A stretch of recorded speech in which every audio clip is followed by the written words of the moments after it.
Hi, welcome to Nora's Cooking Diary Season 3 Episode 2. In this video, I'm going to share with you a Japanese katsu curry recipe.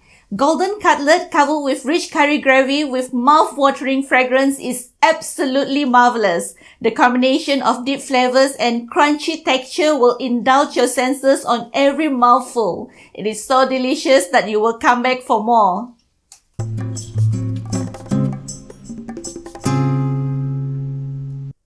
Japanese katsu curry is a staple meal in Japan and one of the most popular and well-loved dish. Katsu means cutlet and kare means curry. Serving the cutlet with curry is one of the best way to enjoying Japanese curry. In this recipe, I'll be using chicken for the cutlet. Keep watching and I will share with you how I cook this Japanese katsu curry recipe. And don't forget to check out my cooking tips in the description below. Happy cooking!